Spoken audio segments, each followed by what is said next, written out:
15,000 ಸಂಬಳ ಪಡೆಯುತ್ತಿದ್ದ ಸಾಮಾನ್ಯ ನೌಕರನ ಮನೆಗೆ ಇಡಿ ಅಧಿಕಾರಿಗಳು ದಾಳಿ ನಡೆಸಿದ್ದಾರೆ. ದಾಳಿ ವೇಳೆ ನೌಕರನ ಮನೆಯಲ್ಲಿ ಸಿಕ್ಕ ನಗದು ನೋಡಿ ಇಡಿ ಅಧಿಕಾರಿಗಳೇ ಶಾಕ್ ಆಗಿದ್ದಾರೆ.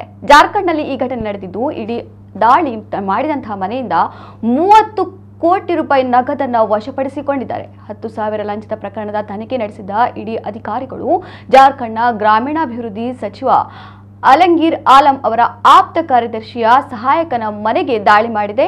ಕಳೆದ ವರ್ಷ ಇಂಜಿನಿಯರ್ ಒಬ್ಬ 10,000 ಲಂಚ ಪಡೆದು ಸಿಕ್ಕಿಬಿದ್ದಾಗ ಲಂಚದ ಹಣ ಸಚಿವರಿಗೆ ಹೋಗುತ್ತದೆ ಎಂದು ಮಾಹಿತಿಯನ್ನ ನೀಡಿದ್ದ.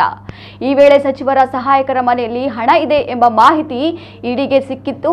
ಹೀಗಾಗಿ ದಾಳಿ ನಡೆಸಿ ಇಡಿ ಅಧಿಕಾರಿಗಳು ಸದ್ಯ ಹಣ ಎಣಿಸಲು ಮಿಷನ್ ಮತ್ತು ಹೆಚ್ಚುವರಿ ಸಿಬ್ಬಂದಿಗಳನ್ನು ಕರೆಸಿಕೊಂಡಿದ್ದಾರೆ. ಜಾರ್ಖಂಡ್ನ ಸಚಿವ ಅಲಂಗೀರ್ ಆಲಂ ಕಳೆದ 4 ಅವಧಿಯಲ್ಲಿ ಶಾಸಕರಾಗಿ ವಿಧಾನಸಭೆಯ ಸ್ಪೀಕರ್ ಕೂಡ ಆಗಿದ್ದರು.